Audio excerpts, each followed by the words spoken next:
Bienvenidos a Movamos el Mundo, donde el ejercicio físico es el motor que impulsa tu cambio. El rebote no prueba que fallaste. A ver, tu cuerpo no está roto, pero hay una creencia que quizás te tiene convencido o convencida de que sí. Conozco personas que llevan años intentando bajar de peso, no porque no quieren, sino porque la última vez que bajaron y recuperaron el peso, sacaron unas conclusiones muy duras sobre sí mismas. Ya sea como, mi cuerpo no sirve, cada vez que lo intento quedo peor. Y esa conclusión, más que el rebote en sí, es lo que las tiene de repente frenadas. Porque una cosa es recuperar peso. Otra muy distinta es que eso significa que dañaste tu cuerpo o cerraste el camino como para siempre. De hecho, un paper publicado este año en una revista muy importante dijo esta conclusión. No hay evidencia sólida de que el ciclo de bajar y subir peso cause daño clínico directo. El metabolismo vuelve a nivel propio como de antes, ¿sí? No queda destruido. Entonces, el problema fue hacerlo probablemente sin un plan para después seguir. Entonces, si estás en este punto que ya no sabes si intentarlo o no, escríbeme y sin presión hablamos. Y hablando de intentos, hay un dato que cambia completamente cómo se lee esta historia. De hecho, el 90% de los que logran bajar de peso fallaron antes. ¿Cuántas veces intentaste bajar de peso y no lo mantuviste? Tengo un dato que cambia cómo vas a ver eso. Hay un tipo de vergüenza que muy poca gente nombra. No es la de vergüenza de subir de peso, es la vergüenza de haber intentado tantas veces que ya ni cuentas. Y cuando alguien pregunta, ¿y qué hiciste? Cambias de tema, ¿cierto? Pero hay algo que cambia todo el relato. De hecho, se hizo un seguimiento en Estados Unidos en donde las personas que mantuvieron una pérdida significativa de peso por al menos un año y se encontró que el 90% de ellas ya había tenido múltiples intentos fallidos. O sea, el 90. No es una excepción, es exactamente la norma. Entonces, el historial de intentos fallidos no es evidencia de que no puedes, es evidencia de que puedes seguir intentando. Y según estos datos, exactamente lo que diferencia a quienes finalmente logran mantenerlo es si llevas 3, 5, 10 intentos, no estás atrasado, estás más cerca de lo que crees.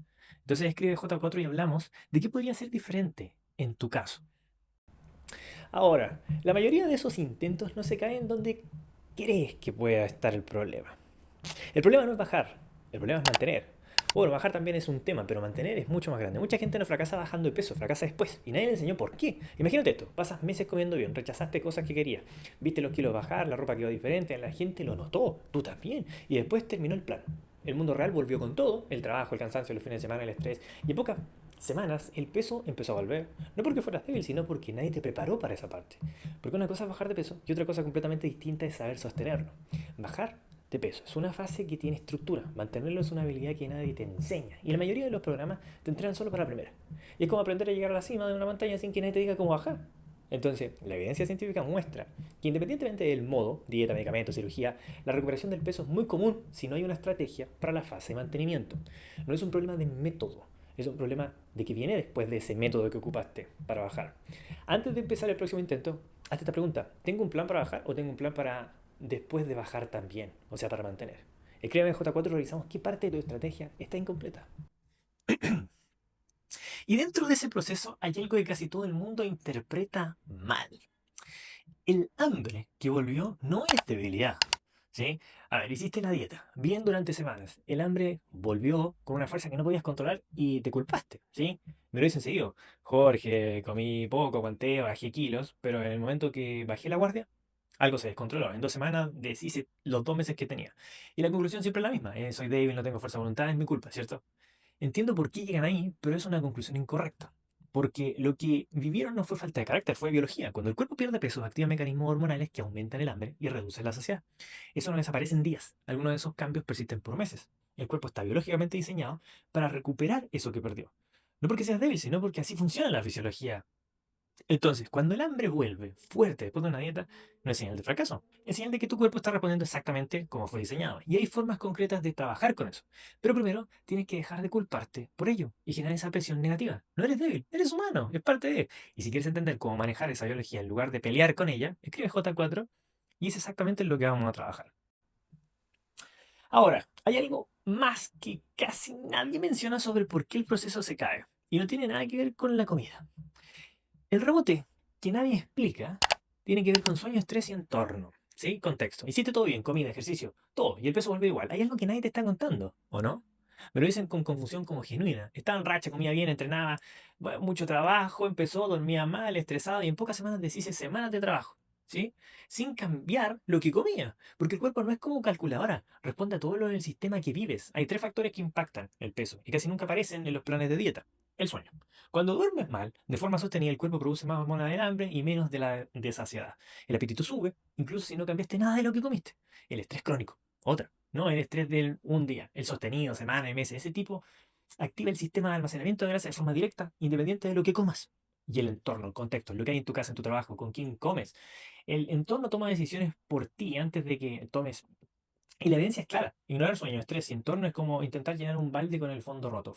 Si el proceso se cayó y no entiendes por qué, revisa esas tres cosas antes de concluir que fallaste. Escribe J4 y si quieres analizar cuál de estos factores quizás está fallando y cómo lo podemos arreglar. Y si estás pensando en el próximo intento, hay algo importante que decir antes de que elijas el método. Quizás no necesitas una dieta más dura. A ver, si cada intento termina en rebote, lo último que necesitas es una dieta más estricta. Y te explico por qué eso suena lógico, pero casi siempre empeora las cosas. Hay un patrón que veo todo el tiempo y que más me da un poco de tristeza, siendo honesto. Tristeza. Una persona baja de peso y lo recupera y se frustra. Y la conclusión que saca es: no fui suficientemente estricta, la próxima vez tengo que ser más duro. Entonces busca la dieta más extrema que encuentra. La que promete en menos tiempo bajar, la que dice resultado garantizado en 30 días. Y ya sabemos cómo termina eso. Esto suena lógico. Si algo no funcionó, más intensidad debería funcionar. Pero casi siempre es al revés. Si el método anterior no funcionó a largo plazo, raramente el problema es que no fue suficientemente extremo. El problema casi siempre es que no era sostenible. Y una dieta más dura es por definición menos sostenible todavía. La evidencia científica, muestra que los métodos más extremos generan las recuperaciones más rápidas y grandes cuando se suspenden. Más caída, más rebote. Antes de empezar el próximo intento de baja de peso, hazte esta pregunta: ¿puedo sostener estos 6 meses con el trabajo, el estrés, el fin de semana, con mi vida? Si la respuesta es no, ese no es el método correcto. No importa cuánto prometa que va a pasar en 2 semanas y bajar. Y si quieres entender cómo se ve bien una estrategia que puedas sostener, entonces escribe J4 y hablamos de tu caso. Y cuando sí bajas, hay algo concreto que protege que el proceso valga la pena. Lo que sí le pasa a tu músculo cuando haces ese efecto yo-yo, cada vez que bajas de pesos y lo recuperas, quedas con menos músculo y más grasa. Hay una respuesta concreta y probablemente no es lo que te dijeron. Esto me lo dicen con mucha frustración personas que llevan varios intentos. Jorge, bajo kilos, pero no me veo mejor. Me siento más blanda, como que cada dieta me va dejando peor. Entiendo dónde viene esa sensación, porque en muchos casos es real. Pero el origen casi nunca es lo que creen. La mayoría hizo sus dietas así, bien, poca comida, poca proteína, poco entrenamiento de fuerza. Baja el kilo rápido y con los kilos se va también el músculo. Después recuperan el peso comiendo más, sin entrenamiento, sin proteína y está hablando generalmente. Y lo que recuperan generalmente es grasa. Al final del ciclo tienen menos músculo y más grasa. Y no por el efecto yo-yo en sí, ¿sí? De rebote, sino por cómo bajaron y cómo lo recuperaron. Y ahí cambia la cosa. Porque si el problema es el método tiene solución. Y la evidencia muestra que bajar de peso con dieta alta en proteína y entrenamiento de fuerza puede reducir la pérdida de masa muscular casi a la mitad comparada con una dieta sola. Dos cosas concretas que hacen la diferencia: entrenamiento de fuerza, al menos 2 veces por semana, adaptado a tu nivel, y suficiente proteína en la dieta. Hay que ver a la nutricionista para eso también. El efecto yo no destruyó tu músculo. Bajarlo sin estrategia puede haberlo afectado. Entonces, si quieres saber cómo debería verse una estrategia de buena manera en tu caso, escribe J4 y agendamos una evaluación. Ahora, dos temas sobre los medicamentos modernos que mucha gente quizás necesita escuchar. ¿Sí? Dejar el medicamento sin un plan. Si estás usando un medicamento para bajar de peso y no tienes un plan para cuando lo dejes, esto es urgente entonces para ti. Estos medicamentos funcionan, es real, y no lo voy a negar, obvio. El problema es lo que pasa cuando se suspenden sin haber construido nada en paralelo. ¿Sí? Estos medicamentos bajan de peso principalmente porque suprimen el apetito. Ya el cuerpo come menos, baja de peso, los marcadores mejoran, marcadores fisiológicos. Todo bien, pero si durante ese tiempo no construiste hábitos de alimentación, no entrenaste, no ganaste músculo, cuando el medicamento se va también todo lo que hacía el trabajo. Es como pedirle a alguien que cargue tus compras todos los días, ¿sí? Durante un año y después, sorprendente, ¿ah? De que tus brazos no tienen más fuerza que antes. Entonces, ¿el trabajo quién lo hizo? El que cargaba la fuerza antes, ¿no? Y la evidencia muestra que al suspender medicamentos como semaglutida o tirzepatía, la mayoría recuperan el 55 al 65% del peso perdido en el primer año. No porque el medicamento sea malo, sino porque el medicamento solo nunca fue suficiente. La pregunta más importante no es cuánto estás bajando esta semana, es qué estás construyendo mientras bajas. El medicamento puede hacer el trabajo pesado ahora, pero el trabajo de sostener y la constancia después es tuyo. Escribe J4 si estás usando medicamento y quieres ordenar el ejercicio y los hábitos antes de que sea tarde. ¿Sí? Y si ya lo dejaste, el medicamento, y recuperaste el peso, esto explica exactamente qué pasó. ¿Por qué recuperas el peso tan rápido al dejar, por ejemplo, estos medicamentos? Dejaste, por ejemplo, un Ozempic. Bajaste bien y en 6 meses recuperaste casi todo. Esto explica por qué. A ver, no es culpa tuya. Me lo dicen seguido, con mucha fruta. Tomé el medicamento que hace un año, bajé 15 kilos, me sentí increíble, lo dejé y en 6 meses, ¡boom!, recuperé casi todo. Pero, ¿para qué sirvió? Lo que pasa tiene una explicación biológica. ¿Sí? Estos medicamentos suprimen el apetito a través del sistema nervioso central. Cuando se van, la señal de no tienes hambre también se va. Y el hambre vuelve con fuerza. Y el cuerpo, que nunca desarrolló los mecanismos propios para manejar esa hambre, hace lo que sabe. Come, almacena, recupera. Y hay un patrón muy claro. ¿Ah? Cuanto más peso perdiste con el medicamento, más rápido lo recuperas cuando lo dejas.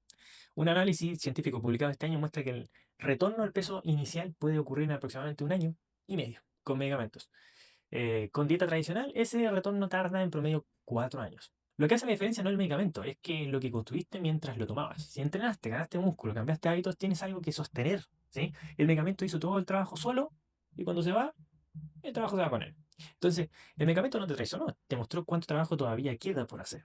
¿Te pasa esto? Escribe J4 y exactamente vamos a ver qué tipo de situaciones donde hay que cambiar para mejorar.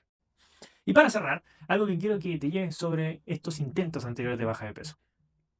Tus intentos anteriores no son basura. Ojo con esto. Si llevas varios intentos de baja de peso, ninguno terminó como querías, estás a punto de tirar todo esto por la borda y decir, no, espera, hay algo que pasa mucho y que me parece muy injusto. Una persona intenta bajar de peso, le va bien un tiempo, después se complica el estrés, una lesión, los hijos, el trabajo, la vida, y el proceso cae, el peso vuelve. Y lo que hace esa persona con esa experiencia, exactamente lo que haría un papel así como arrugado y lo hace bola y lo tira. Fracasé otra vez y no sirvo para esto. Pero espera, ¿fracasaste o aprendiste algo que todavía no procesaste? Quiero que le demos vuelta a esto. Porque ese intento anterior tiene información que vale oro si sabes leerla, analizarla. Demostró que no pudiste sostener, que te dio hambre, que te aburrió, que funcionó un tiempo, que se cayó cuando volvió el estrés. Eso no es fracaso, eso es diagnóstico, análisis. Y la evidencia muestra que la mayoría de quienes finalmente mantienen el peso habían fallado varias veces. El historial de intentos no predice el fracaso. En muchos casos predice exactamente lo contrario. Entonces, haz esto. Agarra el papel o el celular y escribe 3 cosas sobre tu último intento. ¿Qué funcionó, qué no funcionó y por qué lo dejaste? No para castigarte, para entender qué tienes que hacer diferente la próxima vez. Para el método de mantener. Ese análisis vale más que cualquier dieta que encuentres en internet, en ChatGPT. El error no fue intentarlo, el error fue no aprender qué pasó. Entonces, comparte esto con alguien que cree que ya no vale la pena y que tiene que dejarlo. O si no, escríbeme a J4. Entonces, eso es todo por hoy. Hablamos unos 10 temas, todo lo que necesitabas saber sobre este efecto del rebote, sin mito, sin culpa innecesaria, con lo que dice la evidencia científica. Si hay algo de lo que escuchaste te resonó y te quedaste pensando, escríbeme, J4, no hay fórmula, no hay discurso, escríbeme, hablamos y vemos qué es lo mejor para ti. Nos vemos en el próximo episodio. Un abrazo.